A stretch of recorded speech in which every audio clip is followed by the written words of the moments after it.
Another rough recap podcast on tap for today because we did see a lot of fun football during the early slate yesterday, but unfortunately Dak Prescott breaks his ankle in fairly gruesome fashion and puts a damper on everything. It was tough to watch. It was tough to watch Dak get carted off, and it's kind of a bummer because we enjoy watching good football. We enjoy watching fun players. We want to root for human beings. Dak seems like a good human being. So seeing that happen, definitely putting a damper on things. Hopefully Dak is okay because that matters way more. We're going to go through game by game for week number 5 and let you know what things mean for daily fantasy. Welcome on into the Heat Check Fantasy Podcast powered by numberFire. That's right here on the FanDuel Podcast Network and numberFire.com. My name is Jim Sonis. I am a senior writer and analyst for numberFire.com. Joined here, as always, by Brandon Gadula. He is the managing editor for numberFire. Brandon, tough week with the Dak injury. So how are you doing?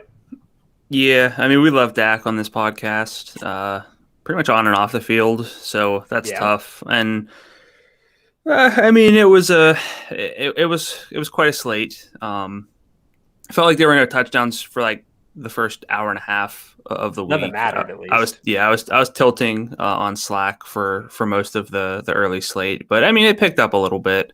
I just feel like it was a really kind of a nondescript. Unless you have Chase Claypool. Yeah.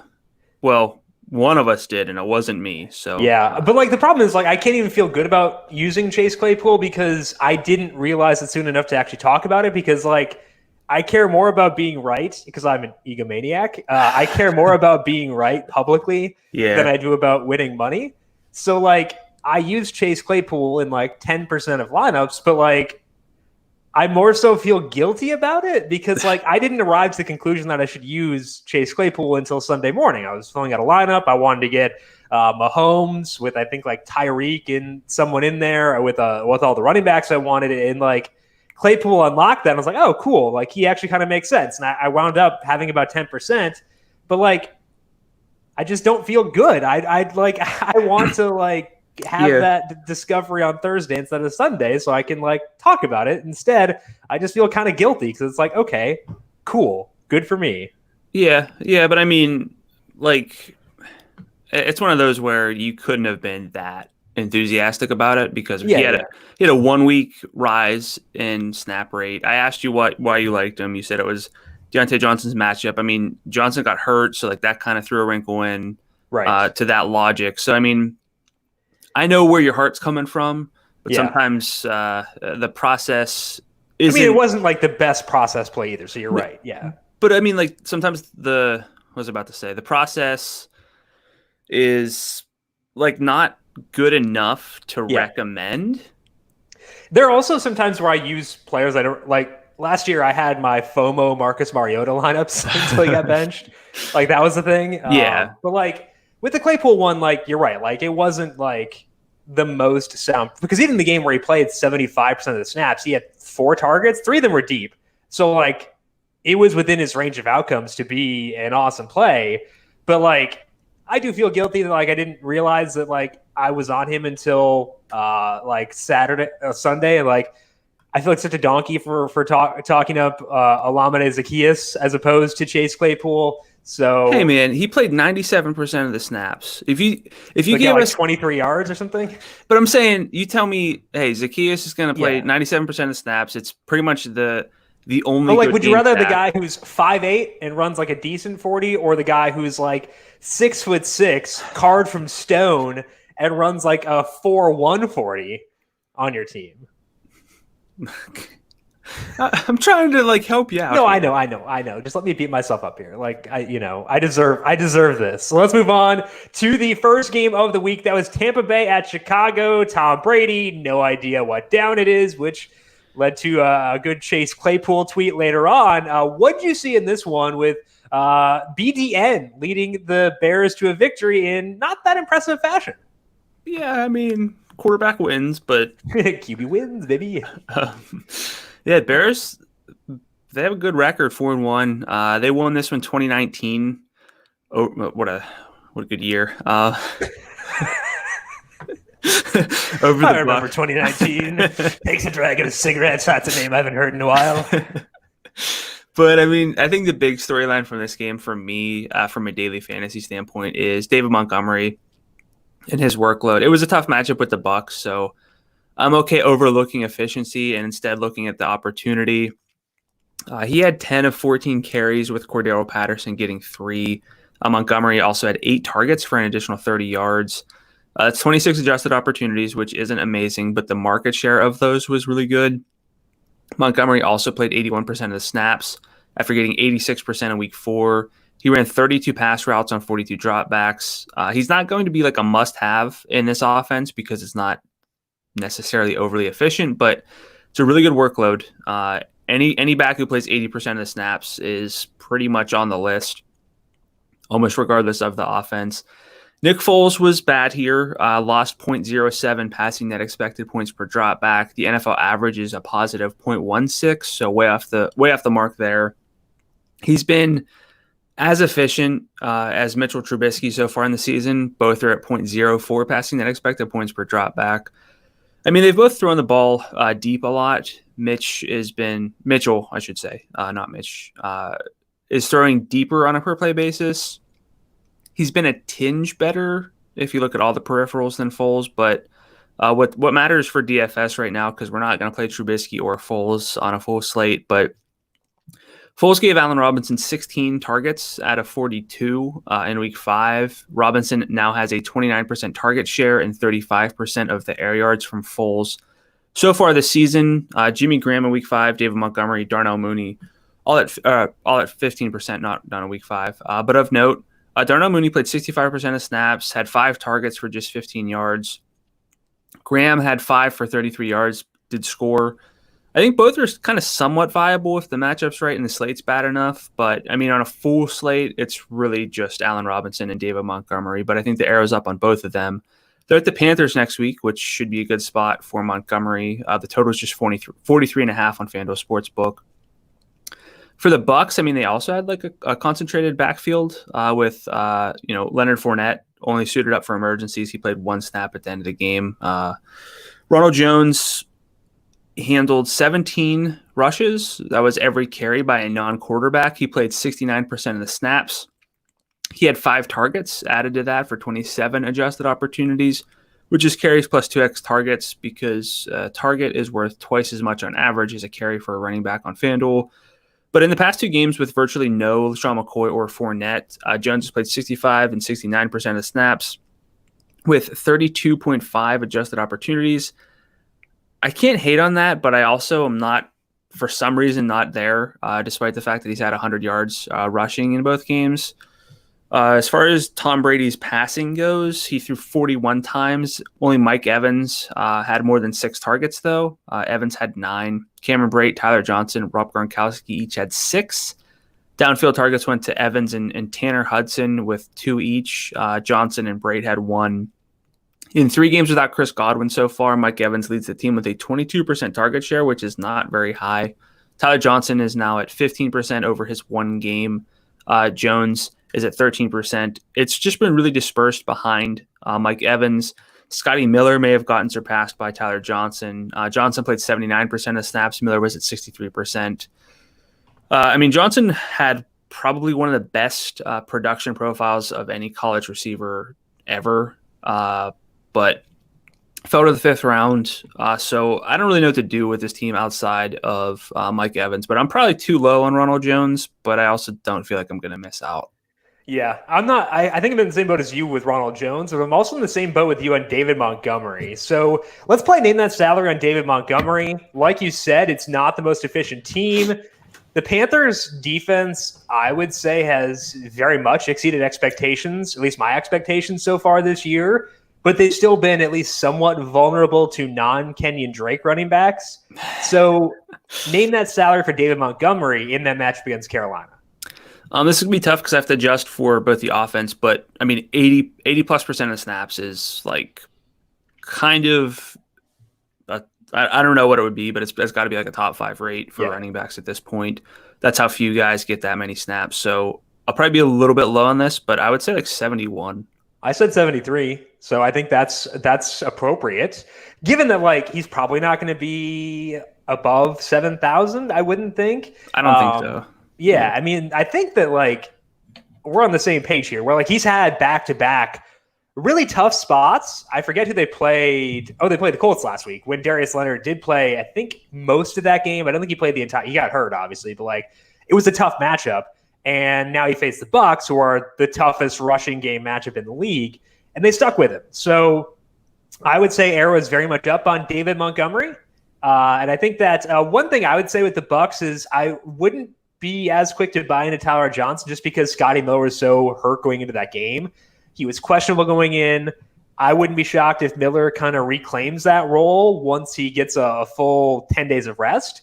But I think with David Montgomery, we're very much on the same page. And probably someone we'll talk about on Thursday, even though I don't think he can be a cash game play given the offense, correct? Yeah, most likely, depending on what the slate looks like. And I will say Chris Godwin also has a long time to recover as well, so he might be back. Yeah, exactly. The 2020 NFL season is in full swing, and there is no easier way to get in on the action than with FanDuel's Gridiron Pick'em contest. All you have to do is pick the winner of each week's matchup correctly, and you'll take home a share of the $5,000 weekly jackpot. The best part, it is completely free to play. We're already on to week number 6 of the NFL now as we get set after these 2 games the next couple of days. So what are you waiting for? To enter for free, visit playfree.fanduel.com/gridiron. That's playfree.fanduel.com/gridiron. Eligibility restrictions apply. Let's move now to the Chiefs at the Raiders, or the Raiders at the Chiefs. And it was a surprise win here for the Raiders. But I think it's less surprising given that Henry Ruggs was back here and he played a role in their victory. Ruggs had just 3 targets for himself, but he had a long touchdown. And what he does is he opens things up for literally everyone else in the offense. I'd bump guys like Josh Jacobs and Darren Waller up with Ruggs being back. It also makes Derek Carr borderline playable, which after week 1, I didn't think I would ever consider. But Carr went deep, a season high 7 times. John Gruden even alluded to it in his post-game press conference. He's like, yeah, the guys at Pro Football Focus are going to have some things to say about that. But he had been at just 6 total deep throws the previous 2 games combined, and he was efficient. So that's good for Derek Carr. As for the targets, Darren Waller had 7 of them to lead the team. 1 of those was deep, and 1 was in the red zone. He's already at 8 red zone targets for the full season. Like, Waller didn't really score touchdowns last year, but he's getting a lot of red zone work this year. Ruggs is going to be tough to trust individually in DFS until his volume gets up, but I used him yesterday. I love what he does for Waller and Carr. I think he's worth, like, tournament sprinkles in the right game environments. But I think the bigger winners here are Waller, Carr, and also Josh Jacobs. Jacobs, 23 carries and 3 targets. The 3 targets is kind of low, and his day was saved by 2 touchdowns, but that's still really good volume, and the team will have more touchdown chances with Ruggs being back. So even though it wasn't a really impressive day for Jacobs, I am higher on Jacobs now than I was going in, even with a pretty nondescript performance outside of the touchdowns. Clyde Edwards-Helaire continues to be a bit disappointing. He had 10 carries and 8 targets on a 60% snap rate, and when Darrell Williams is healthy, CEH does lose some work to him. It's enough where I do think I need to downgrade him a bit. He's still a good option because of the offense that he's in, but I think that like he's closer to the Miles Sanders tier in daily fantasy than he is to the top one. So I'm going to downgrade Edwards-Helaire a bit, not a lot because the offense is still good, but like these games are not that surprising, I guess is the way I'd phrase it. Sammy Watkins got banged up early and left with a hamstring injury. He did not return. It did lead to an increased role for Mecole Hardman, which is exciting. He ran 38 routes, which was his 2nd highest mark of the year. Demarcus Robinson ran 40, and he did get more targets than Hardman, but I'd still be more into Hardman for the upside if Watkins were to miss time. We know what Demarcus Robinson is. He's not the most efficient player, so even on fewer targets, I'd expect Hardman to be more likely to pay off. So I prefer Mecole Hardman there as the Watkins benefactor if Watkins misses time. The easier route, though, is to use Travis Kelce. He had 12 targets here, which puts him up to 24% of the targets for the season. He's not getting a ton of deep work, something we did see last year too, but he does lead with 8 red zone targets. Tyreek is getting almost all the deep work. He's at 2.6 deep targets per game. So Kelce is a safer guy. Hill is still the one with the best raw upside, but I think both are really good. So it depends on what the rest of your lineup looks like. If you've got a Henry Ruggs type guy in your lineup, you probably want to go Kelsey. If you've got a Jamison Crowder type, maybe you want to go Tyreek Hill.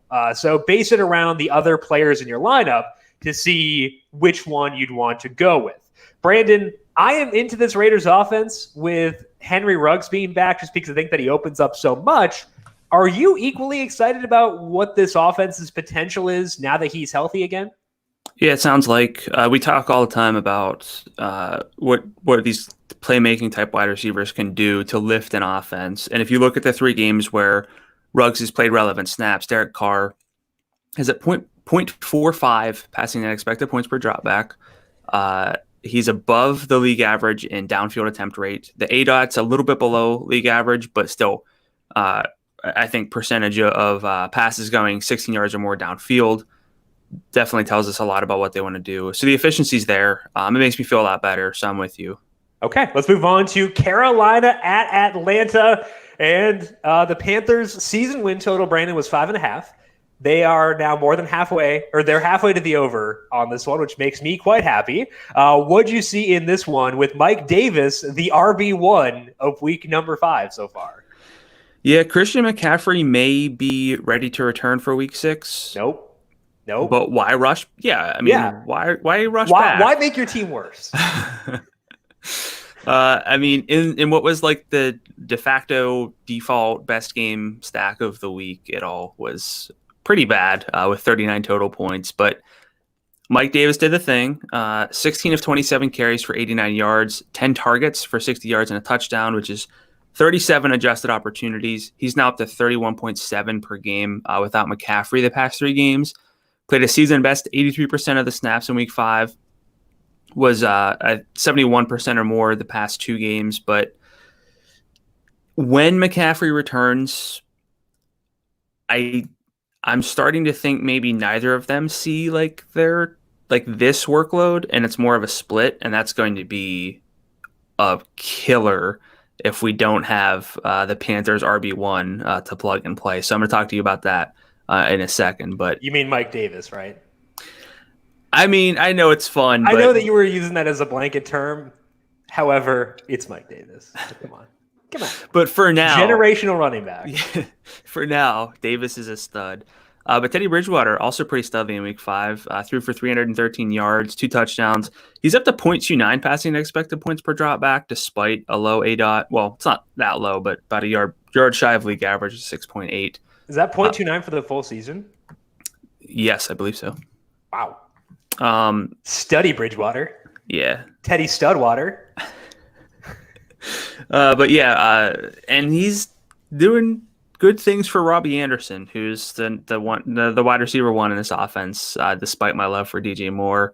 I mean, I was there before this week, so I'm not late to the party, but it's a little bit problematic for DJ Moore. But Robbie Anderson, 13 of 37 targets, which is 35%. Nobody other than Davis had more than 5.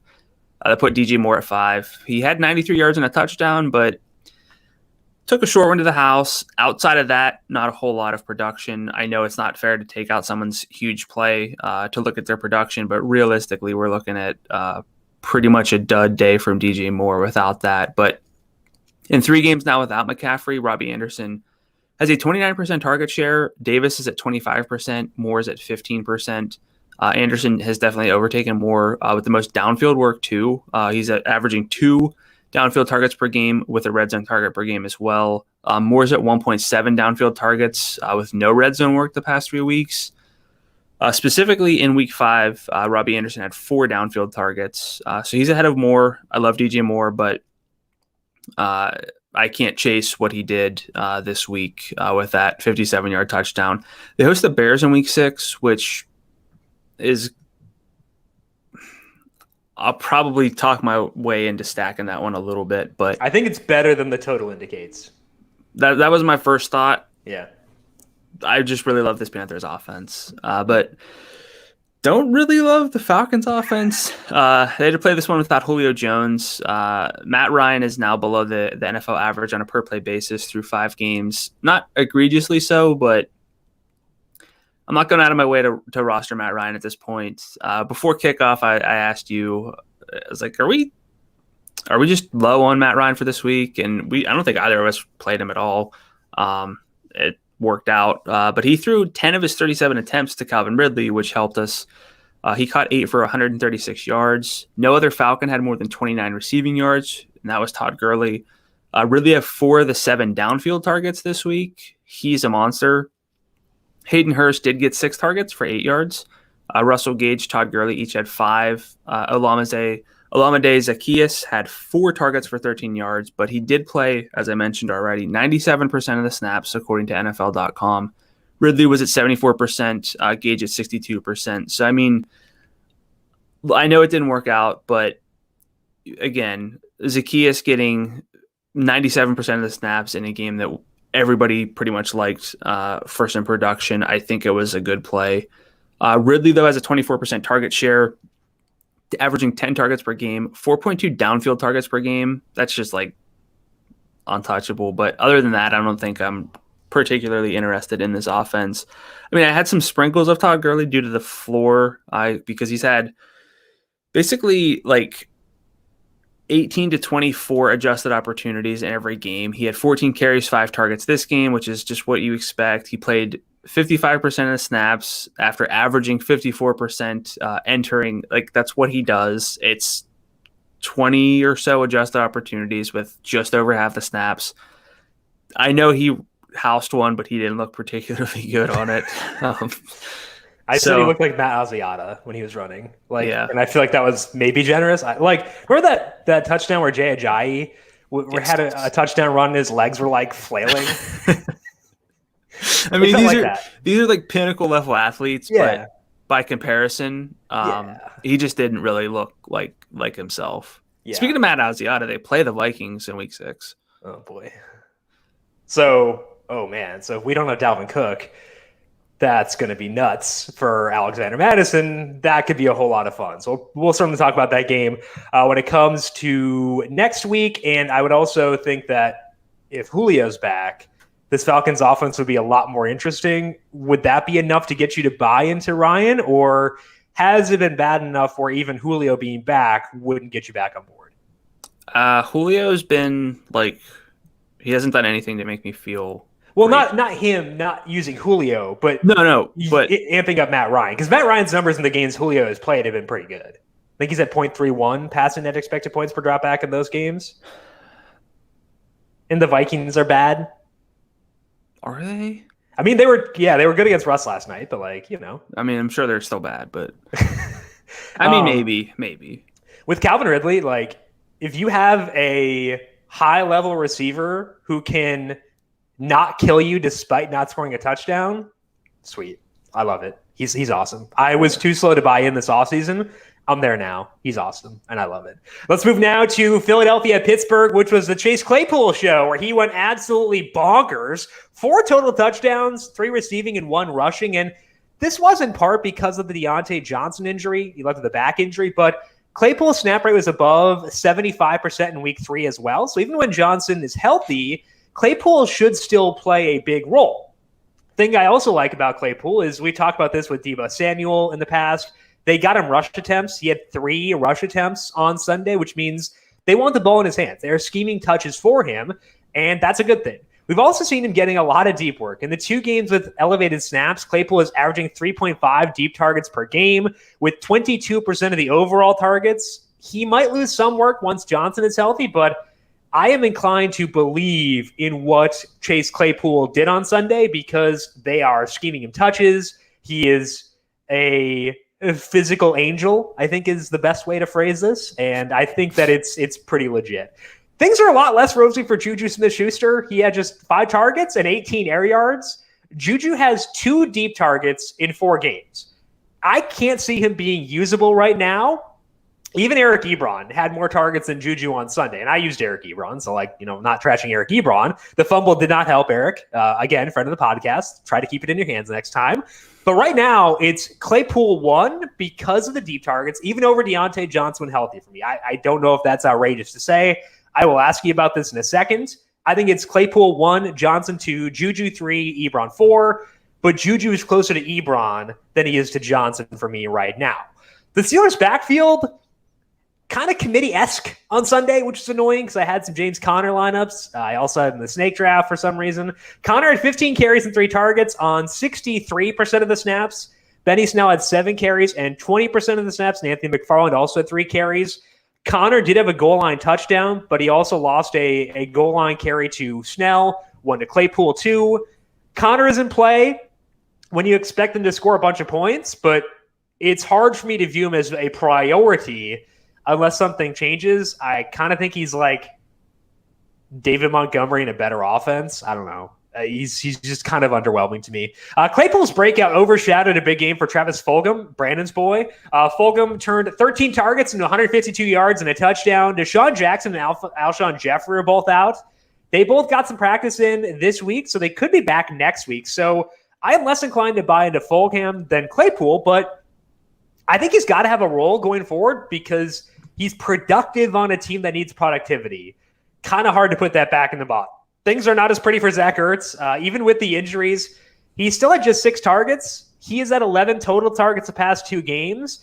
He has 145 receiving yards on the season. Fulgham had a $152 on Sunday alone. Ertz was slow to get up on one of his targets on Sunday, so I would not be shocked if he's playing through an injury.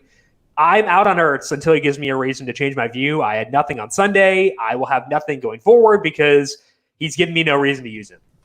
Miles Sanders had a long touchdown, but that was pretty much it for him. He had 11 carries and 4 targets. The long touchdown is encouraging because you want that breakaway speed and upside. You'd love some more targets, but like 4 is fine. I'm not going to shift my view on him based on this. He's still averaging 27 adjusted opportunities per game this year, so not a tier 1 running back, but I think still a tier 2 guy in that Clyde Edwards-Helaire tier, and I'll take that. That's fine in the right spots.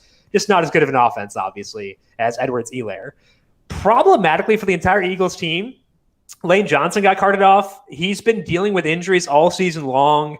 If Johnson misses time, they will be without their starters at every single position except center.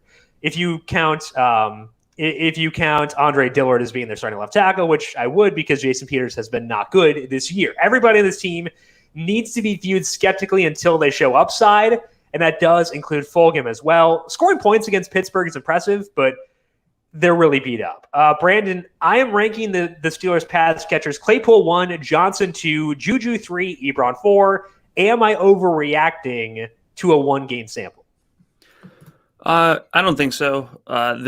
If you look at the numbers before this game, like the Steelers didn't really have a high ADOT guy. ADOT being average target depth. Claypool had a 14.7 ADOT entering the week. Eric Ebron was second at 10.4. Like, if you give a high ADOT guy a lot of targets and you're giving him like end arounds and trying to get him the ball, they didn't really have anybody like that before this game. And I don't see any reason why, after what Claypool did, that this will scale back significantly. So I guess the better question is, like, what salary range are you thinking for Claypool? Because that's going to be hard to figure out. That is really tough to figure out. So if you're going to give me, like, let's say 7 targets too aggressive? I mean, so entering this game, Deontay led the team with 8.3, then Juju at 6.3. Okay, so I'll say 7 targets per game with 3-ish, 2 to 3 being deep for a talented player who may get some rush attempts. That's like 65 to 68 territory. What do you think? Yeah, I was thinking mid-6. Okay. And it's a viable offense. Yeah. So, I mean, if you're getting like goal line touches as a receiver, like that's pretty phenomenal. And I'm not saying that'll stick, but that's in your, not like very few receivers even would be involved down there in that.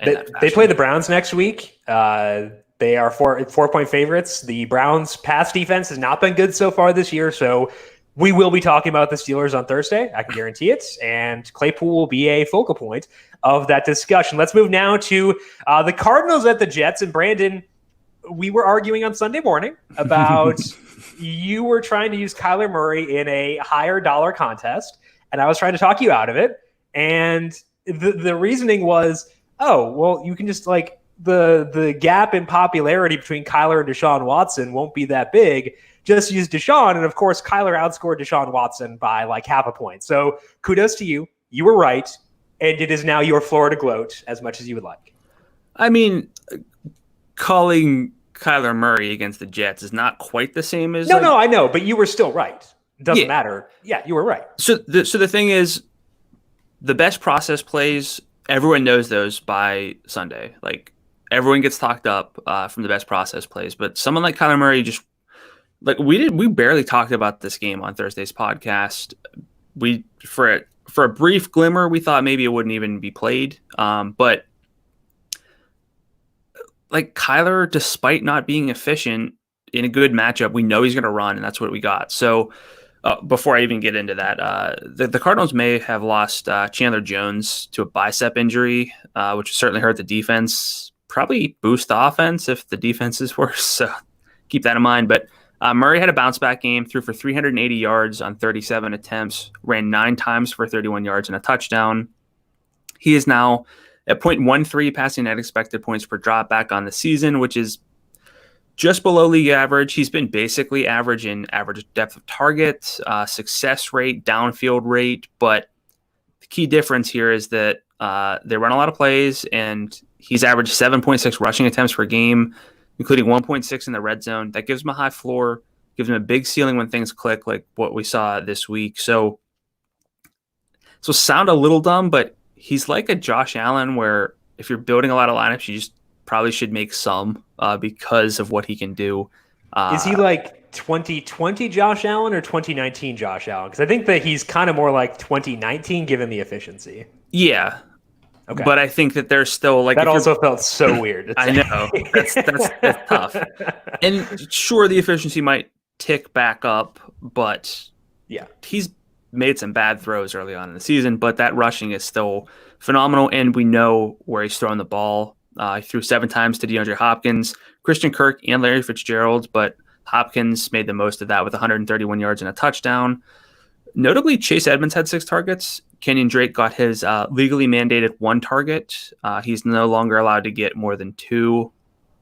He's been 2-2-1-0-1. I'll tilt more about him in a second, but Hopkins and Kirk each got 2 downfield targets. Kirk had an average depth of target of 13.7 yards, which is usual for him. He's volatile. I love him for tournaments. If he's healthy, can get about 20% of the targets, I will consider him in tournaments. He's another guy where I view him as boosting the offense just because he can stretch the field.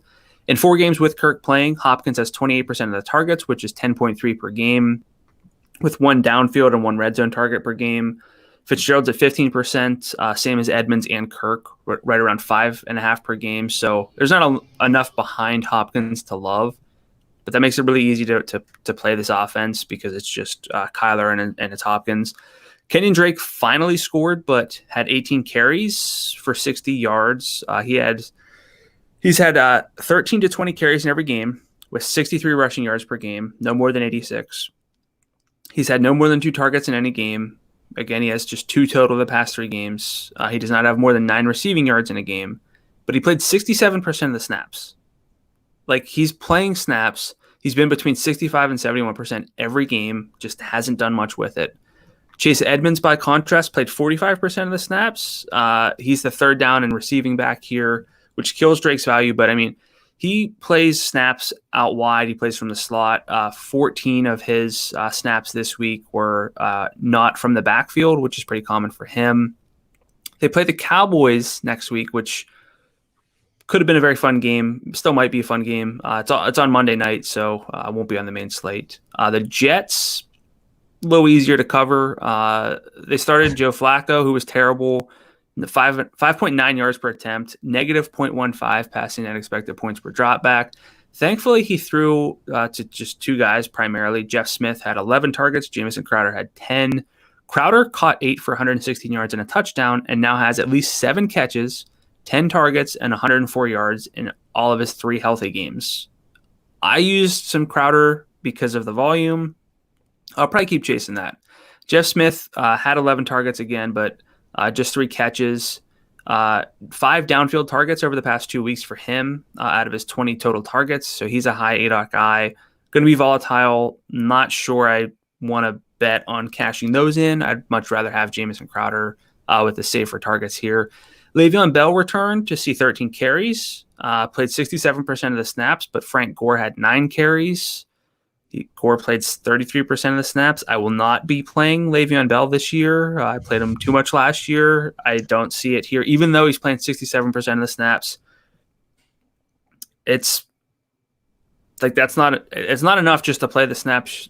I have to believe in the offense. Yep, I agree. I think that like with Drake, you're pretty spot on. Like, trying to think of he's kind of like Ronald Jones in a lot of ways, except with fewer targets. Sure, he'll get me 18 carries, but I'm wary that those carries will stick around, given how good. Because like Chase Edmonds, I think he only had 1 carry on Sunday, but like he housed it.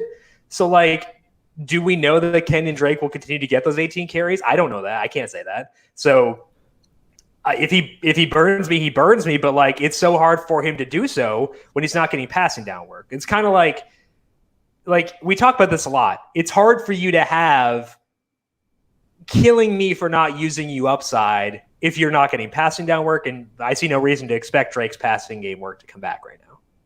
Yeah, especially, I mean, they're using Edmonds out wide. They want to get him involved. I looked this up last week. I don't know what it is this week, but I mean, Drake just doesn't get targets on third down. Those are going to Chase Edmonds. So and honestly, with the way Edmonds is playing, they should. So yeah, it's not going to change. Let's move now to the Rams at Washington. And the one bright spot of Sunday was Alex Smith making his return. Kyle Allen, unfortunately, got banged up to cause that. But Smith did not look good out there. He had 17 pass attempts compared to 6 sacks. And he had just 37 passing yards. I don't know how you can use anybody in this offense right now, especially when Terry McLaurin has a tough matchup, as he did on Sunday. It sounds like Kyle Allen will start next week, but it doesn't matter. This offense is bad. McLaurin did have 7 targets. He will be usable at times, but that's really it. Antonio Gibson had 11 carries and 5 targets, so we can keep on monitoring him, but with how bad this offense is, I will need more volume than that to bite. I will use 20 to 25 adjusted opportunities in a good offense. In this offense, nah, I'm not there yet.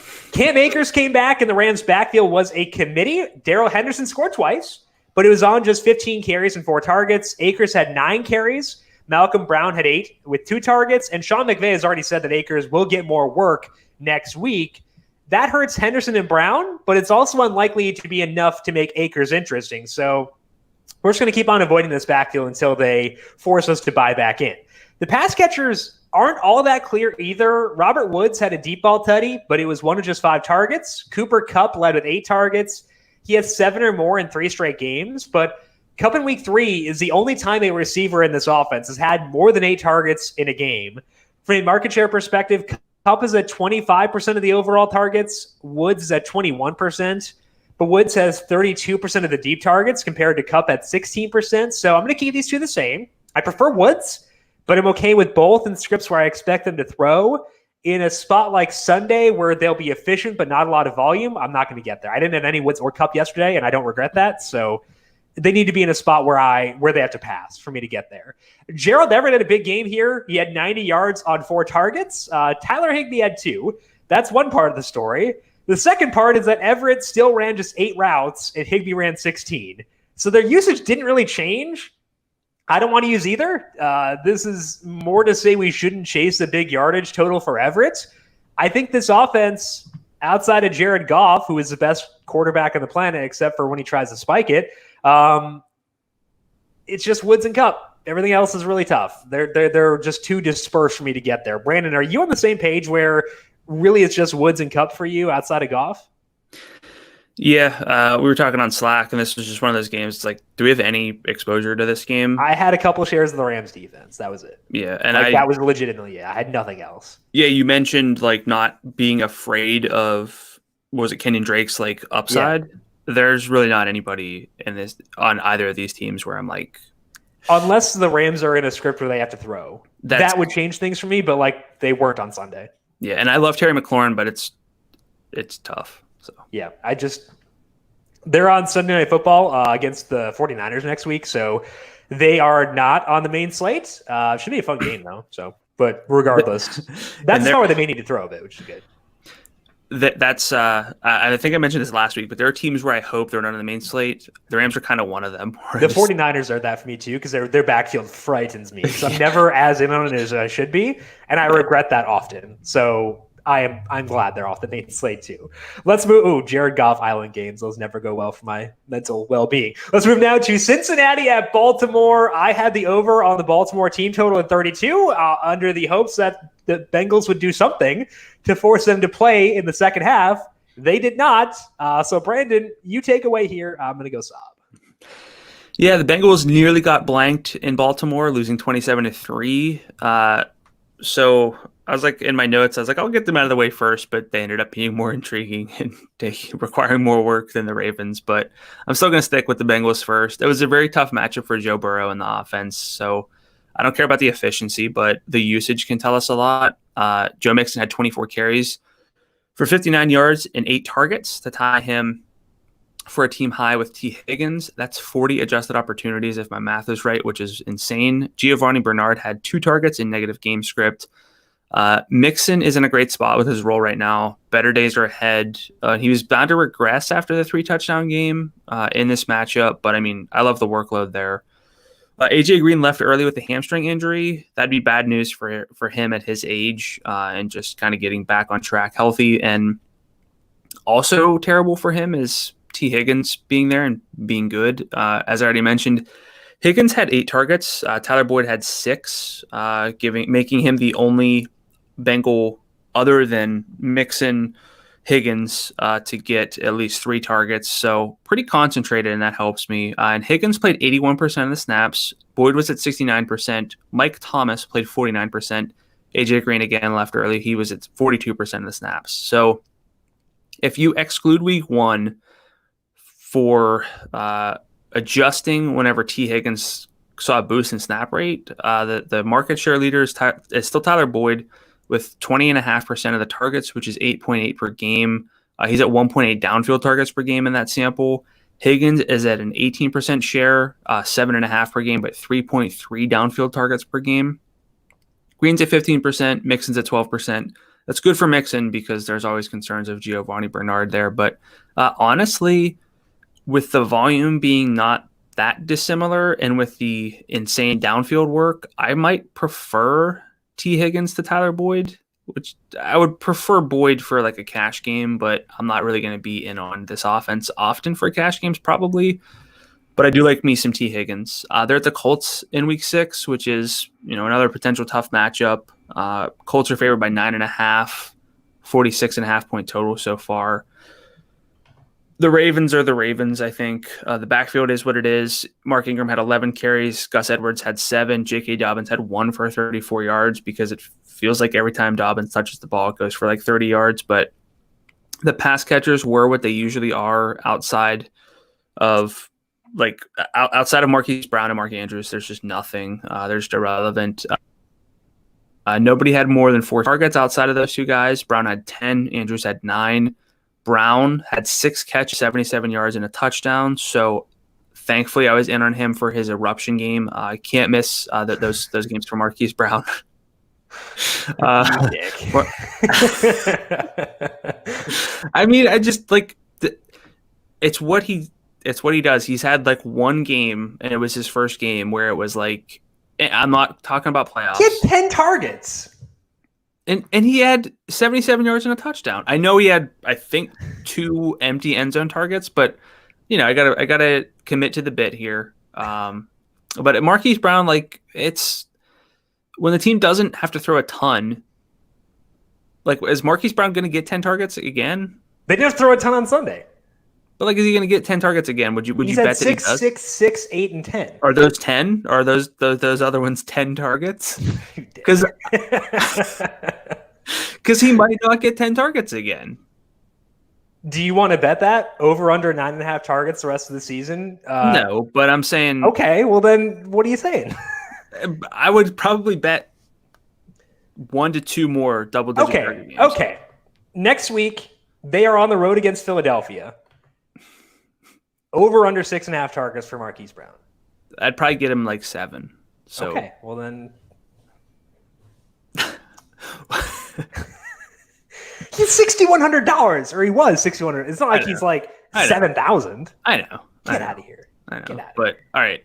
So you can play Marquise Brown. You can play Mark Andrews. He had. If you gave me this argument, Mark Andrews, I'd be on board because I hate using Mark Andrews. I know he pays off every time, but I hate it. I hate it so much. 6 catches, 56 yards, and a touchdown. Only Brown played more than 68% of the snaps. Andrews played 68%. Brown was at 86%. Like, there's really nothing there. Brown's at 26% of targets. Andrews at 21%. Miles Boykin's at 12%. Brown is averaging 7.2 targets per game, 3 downfield targets per game. That's not 10 targets per game.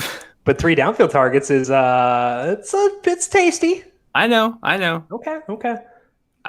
I just still have an aversion. I have an aversion to players and offenses that don't want to throw the ball whenever you're a wide receiver. That's just It's always going to be there. Andrews averages 3.2 high leverage looks per game, which is downfield and red zone combined. I mean, like, those are the 2 guys. Lamar is a little bit of a problem right now. Just 2 rushing attempts. He's still averaging 8.2 per game, but I know he was not close to 100% healthy here. But the bigger problem is that it's still a low volume passing offense, but the efficiency was elite last year. Right now, he's like NFL average, and that does not lead to fantasy points. So I'm pretty much status quo on the offense, or the offense here right now. Again, you mentioned they're at the Eagles in week 6, 47.5 point total. I'll play those 3 guys, and that's it. Yeah, I think you can't really consider anyone else. With the Bengals, I'm kind of coming towards you with the T. Higgins versus Tyler Boyd thing. I was initially drawn towards Boyd just because like the productivity's been so good, and a lot of times productivity can lead to additional volume. But like Higgins is getting a lot of downfield work, so I think I would still favor Boyd by a bit, but like I don't think putting Higgins above him is outrageous by any means. I think it's very close, and I think they're kind of like a 1A, 1B, right? I think that's probably fair, yeah. Okay. Again, you would play Tyler Boyd in a cash game over T. Higgins. It takes a special spot to want to get in on Tyler Boyd in a cash game anyway. So at that rate, it's like probably prefer T. Higgins. That's just how my mind works when it comes to DFS. If there's a big salary discrepancy, very much so in on T. Higgins over Tyler Boyd. But Boyd tends to be around 6,000 anyway. So let's move now to Jacksonville and Houston. The Texans sputtered a bit out of the gate. Deshaun had a couple of picks. It wasn't pretty initially, but they wound up playing decently on both sides of the ball, actually. Deshaun finished with 0.43 passing net expected points per dropback. That's a really solid number, even when you account for the soft matchup. So the picks, he was able to overcome them. And Brandon Cooks was a huge part of that. He had 12 targets for 161 yards and a touchdown.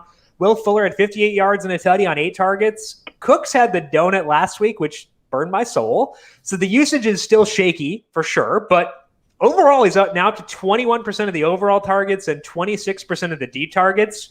Fuller is at 19% and 33% respectively when you include the target list week 2.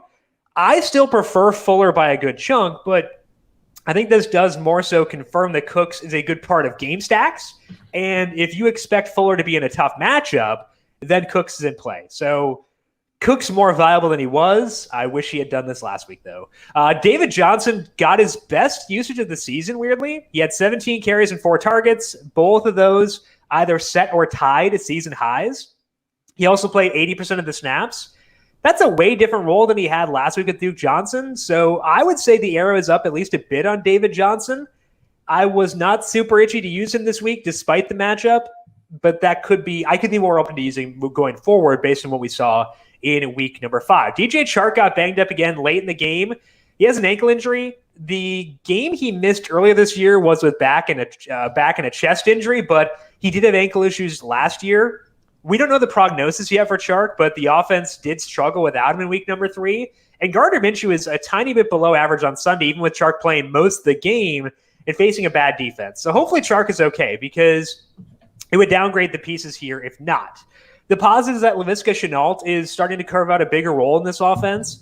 He had a season-high 8 targets with 1 deep and 1 in the red zone. He's still running fewer routes than Keelan Cole, but Cole doesn't have any yardage upside, like literally none. Chenault has topped 75 yards in 2 straight games. So if Chark misses time, I would be down to take some swipes at Chenault, even while downgrading the entire offense. Sometimes we will avoid entire offenses when a top-notch wide receiver is out. I would not do so with Chenault, just because I think he's good enough to justify that. And the usage is getting better.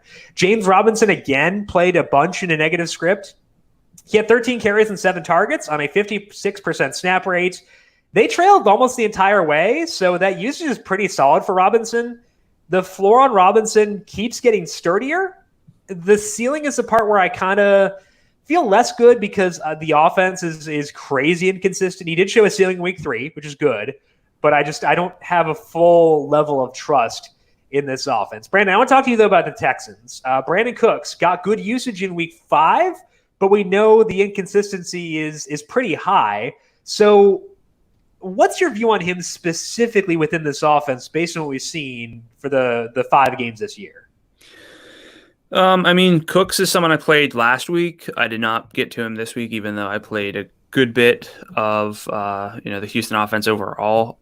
It's up and down, it's back and forth, and really that's what wide receiver is. I did a lot of research into trying to anticipate big games from receivers, and it's impossible. It's just based on whether they convert their targets or not, whether they see a boost, which doesn't really come from anything in the data leading in. So with all that in mind, I've just kind of changed my approach a little bit to embracing that volatility, but also making sure that the receivers I'm using actually have like downfield work. They have the ability to rack up yardage. Like if you can't, you always say 85 yards for a perfect game. 85 yards or 2 touchdowns. Like that's what you need to make a perfect lineup.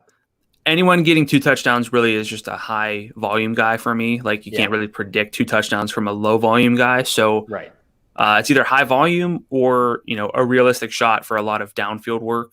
And so I've just embraced that. And so Brandon Cooks is going to be someone I'm always willing to sprinkle in, but never, you can't really get overconfident about Brandon Cooks. And never a cash game play. Right. Would you use Will Fuller in cash based on what we know now? I mean, this might sound a little bit like takey, but any guy who struggles with injuries, I get wary in cash games. Yeah. Okay. That's fair. Let's move now to Miami at San Francisco. There was a situation last week where Brian Flores had to clarify that Ryan Fitzpatrick was going to start this game, and he went nuts. 43-17 win for the Dolphins. Like, I love Tua Tagovailoa, but let Fitz cook. Yeah, and it was 30-7 at the half. It was nuts. Fitzpatrick threw for 350 yards and 3 touchdowns on 28 attempts. That means a lot of efficiency, but not a ton of targets. Again, I mean, in the event that you're still getting your feet wet with like fantasy football, you need efficiency from quarterbacks. It's not the easiest thing to predict from like these uncertain guys, but efficiency goes so far. It's not just volume. And so whenever a quarterback can go, and put up 350 on so few attempts, that's nuts. But he's actually been good this year. He's at 0.22 passing net expected points per dropback, which is better than Deshaun. It was a little bit better than Dak. I hate to mention Dak, but like he's been good. And we've mentioned that we're like in on this offense because Fitz does enough to keep them afloat. Whenever he does stuff like this, it's more than just keeping them afloat. But Mike Gesicki led the team with 6 targets. Again, not a lot of volume, but had a 70-yard catch, touchdowns. Myles Gaskin, Preston Williams each had 5 targets. Devontae Parker, just 3 targets. But Parker and Williams did get multiple downfield targets. In the past 4 games, to help adjust for Parker being limited in week 1, he leads the team with a 20% target share, which is 7 per game, 9.5-yard average target depth. Gesicki and Isaiah Ford are at 16%, 5.8 targets per game. Parker's still the guy for me at receiver. Gesicki really just continuously in play for me in the mid-range at tight end. He's got high upside because he can get yardage. He's got a high floor from volume, at least compared to other tight ends who aren't the elite guys. As far as the wide receiver snaps go, Parker played 79% to lead all skill position guys. Williams was at 60%. Gesicki just 45%, so I'm not sure what exactly happened there. But I know that they probably didn't need to roll out Mike Gesicki the whole game. But in the backfield, another promising game for Myles Gaskin. He had 5 of 28 targets, 16 of 33 overall carries, but 7 of the 11 first half carries, 2 of the 19 first half targets. So I'm up on Gaskin. He played 63% of the snaps, which is pretty much what he usually plays. He's been right around there, aside from a spike week to 75% in week 3. But he has at least 4 targets in every game. He's a viable low-end running back, which definitely has value in the right spots. So I don't know. I'm more intrigued by Myles Gaskin getting 2/3 of the snaps than Le'Veon Bell getting 2/3 of the snaps. So you're not wrong. So Miami was supposed to play the Broncos, but they're now playing the Jets instead next week, if I have that right. So I'm going to love Miami. I can tell you that much, because they'll probably all be fairly affordable. What? Yeah, that'll be fun. Honestly, yeah. I thought the Jets. Okay, so the Jets game got moved, so they're playing Miami. Okay. So Jamison Crowder, Myles Gaskin stacks. What could be more Week 6 2020 than that? I mean, the Jets probably could do a split squad, and it wouldn't matter too much. They could probably play 2 games on the same day with Fair enough. The 49ers were a mess, and Raheem Mostert's return. Deebo Samuel's second game back, and a big boost in snap rate for him. But Jimmy Garoppolo got benched at halftime. That move was apparently to prevent Garoppolo from getting re-injured, but he also is terrible. It's not clear who's going to start next week against the Rams on Sunday Night Football. Again, I'm with you where I'm thankful this team's just not on the main slate, so I don't have to deal with it. But George Kittle, Deebo Samuel each had 8 targets. Samuel caught only 2. Kittle led the team with 44 yards. I was in on Kittle. He played every snap. I mean, he had 8 targets.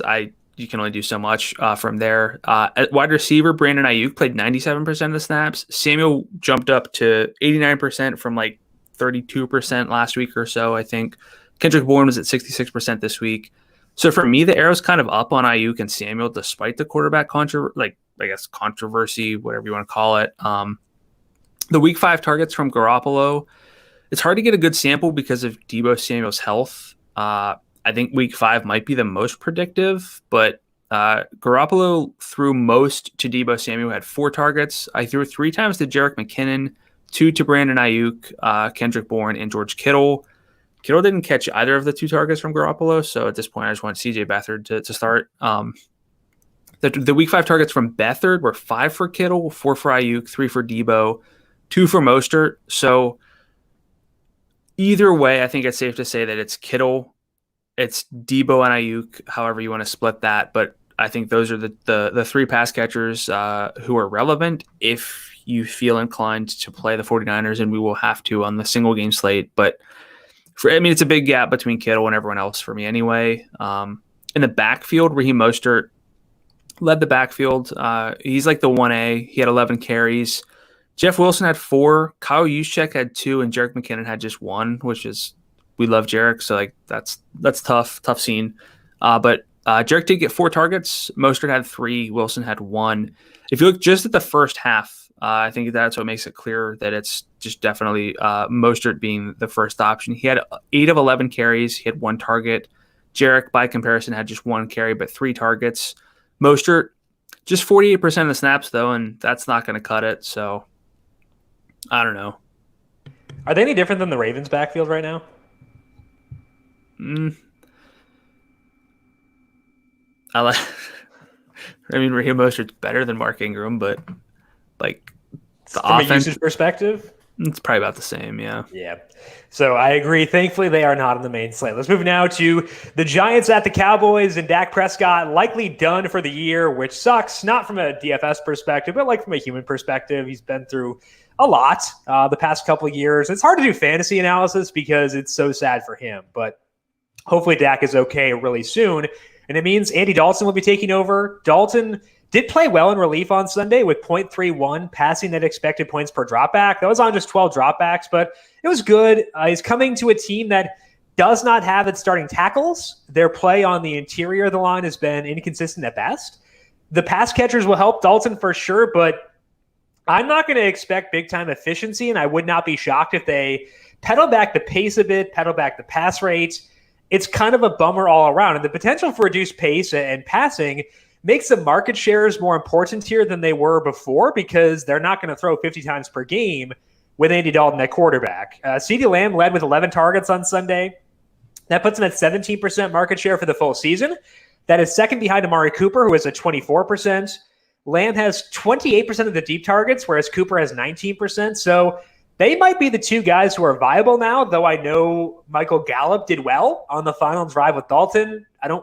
Not inclined to buy into that personally. Cooper is likely to wind up being kind of like a souped-up Cooper Kupp right now, where like he'll get a good amount of overall targets, but not a ton of deep work unless Dalton decides to throw deep to him more. They just aren't getting him.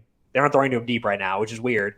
Lamb kind of looks like a better version of Brandon Cooks, where like he'll get 20-ish% of the targets and some downfield work, and that can work for sure. And that may sound rough, but it's just really not ideal to go from Dak to Dalton behind this bad of an offensive line. So I don't know. It's tough. It hurts Zeke Elliott too, even if they do decide to be more run heavy, because we care more about touchdowns than rush attempts, and Zeke will get fewer touchdown opportunities with Dalton than with Dak. The volume will still be great. Zeke had 19 carries and 2 targets here. He is also at 14% of the targets of the full season. So Zeke is still a good fantasy running back in the upper tier, but he gets a very serious downgrade to the lower end of that tier with Tyron Smith out and with Dak out. Even against the Cowboys, Daniel Jones still struggled. He finished with negative 0.17 passing at expected points per dropback. Again, the league average is positive 0.17, so not ideal. If he's going to do that against the Cowboys, this offense is going to suck, and I'm not going to use him even if it does burn me. Like, I don't care if he has an upside game. I'm fine missing out. The one guy here I'm good using is Darius Slayton. He had 129 yards on 11 targets. He is at 23% of the overall targets. He is averaging 2 deep targets per game this year. So Slayton is the bring-back option on this team. Everybody else sucks, and that does include Evan Ingram. He scored a touchdown, and he had 1 call back on a penalty, but it was on a rush attempt and a trick play. I'm not chasing that. Like, no. Devontae Freeman got more work than he had previously. He had 17 carries and 3 targets, and he looked better than I expected him to.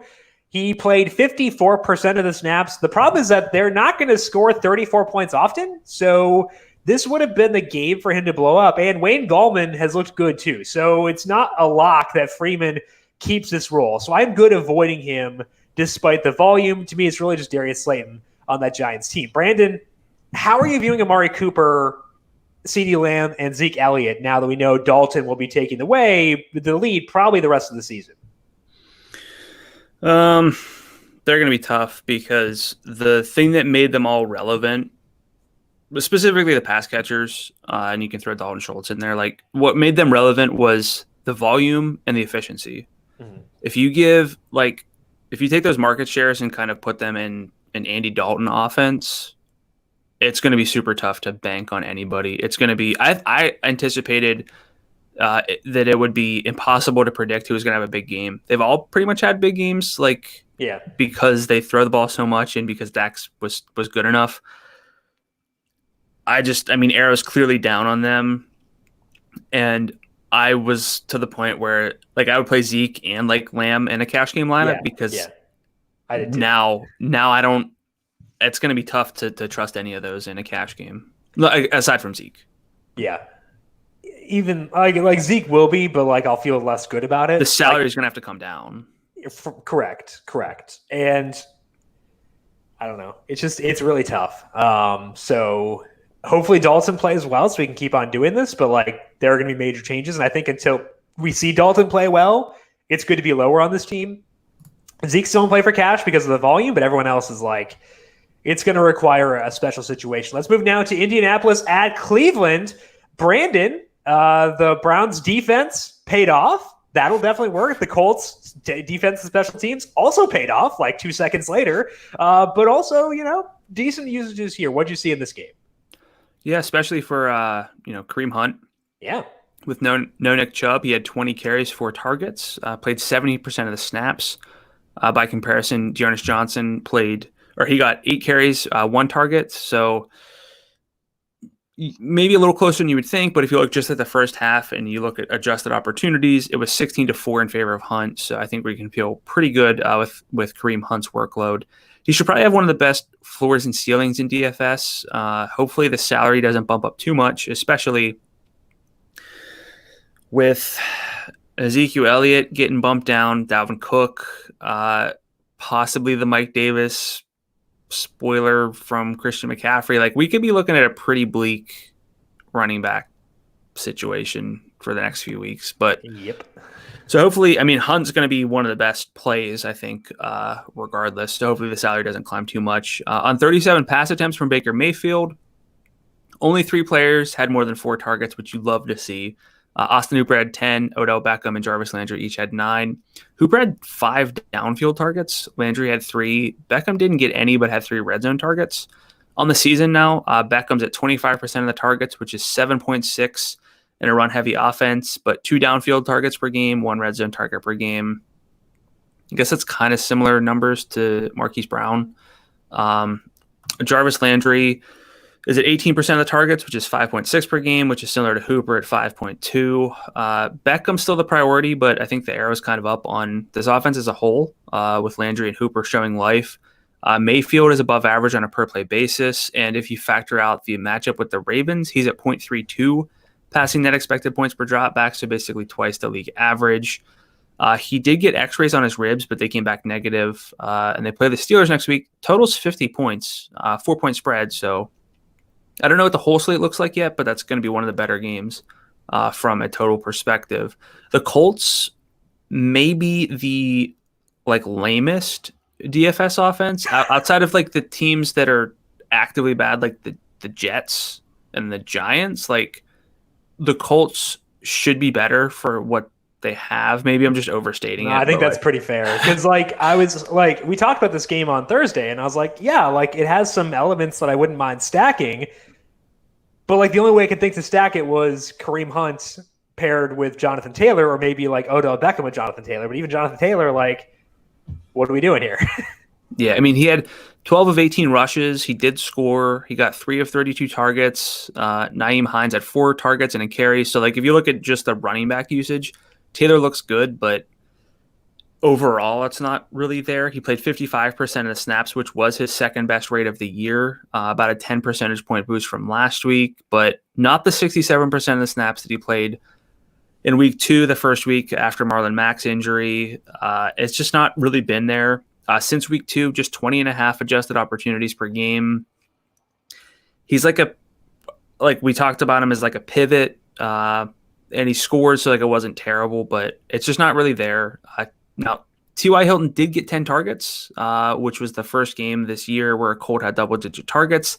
He had 69 yards on them, which was the team high, but the yardage upside here has just been so low for this team. Mo Alley Cox had 111 yards in week 2, but other than that, Paris Campbell was 71 in week 1 were a team best. So, the odds that any of these guys go for 100 yards is just not there. It's a low upside offense.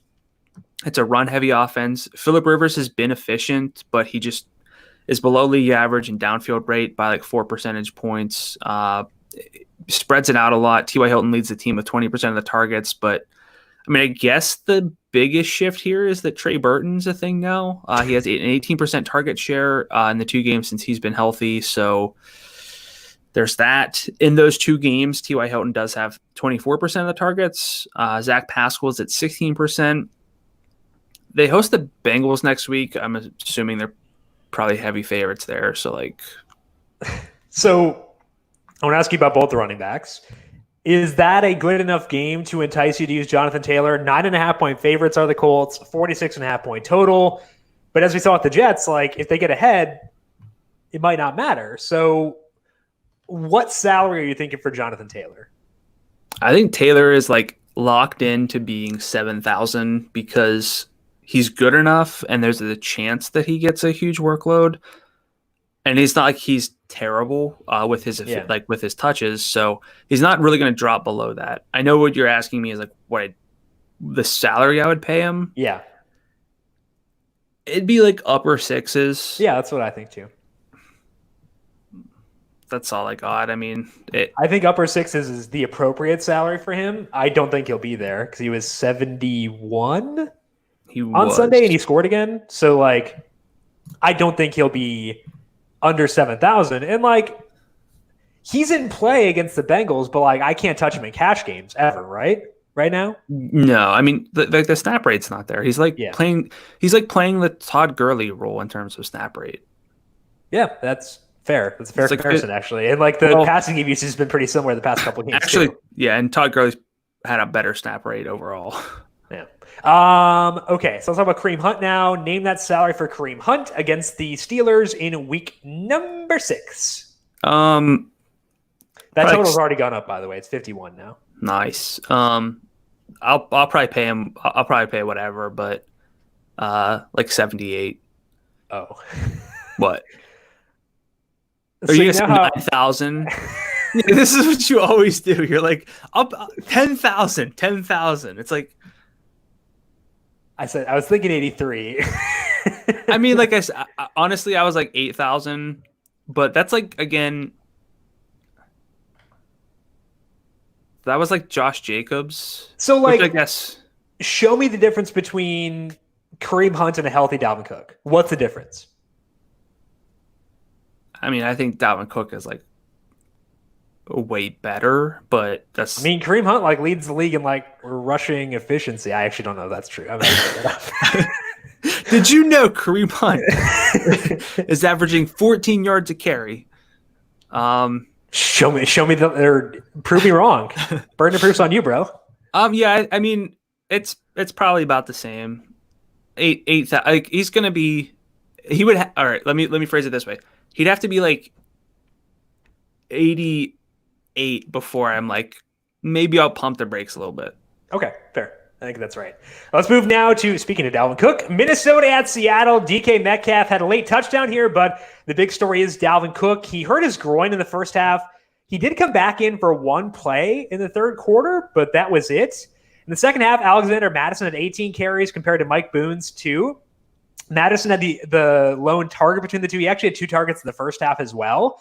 So if Cook were to miss time or miss this week, Madison would be, I would think, on the better half of an 80-20, 70-30 split or so, and that'd be super viable for DFS, especially against the Falcons. So we'll have to keep a close eye on Cook, but if Cook can't go, we should be very, very high on Alexander Mattison based on what we saw on Sunday night. The offense did play pretty well. Kirk Cousins had to throw 39 times, which was much higher than previously, and he was efficient in doing so. They were not facing a good defense, and we know they don't want to throw. They also ran just like a ton of plays, like I think 75 or so.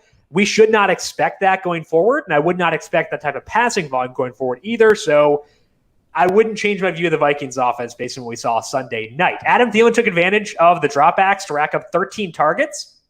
3 of those were in the red zone, and we're up to 3 games now since Justin Jefferson's breakout. And in that time, Thielen has 33% of the overall targets and 60% of the red zone targets. Jefferson, 22% of the overall targets. They both have 39% of the deep targets. So, like, if we're making comparisons, that's kind of like what DeAndre Hopkins and Will Fuller had together in previous years, but like in a less pass-heavy offense. So, like, take that and scale it back a pretty good amount. And that's kind of what you get here. So, obviously, both are in play. Jefferson is a tournament-only option. Thielen works for cash when you expect them to throw, but, like, when do you expect them to throw? Like, if they're on the road facing Russ, sure. But, like, most situations, probably not. So they're good options. Just keep in mind that you have to scale back on the opportunities just because they don't throw as much. This game was also a bit of a role change for Irv Smith. He ran a route on 73% of the team's pass plays, according to Pro Football Focus.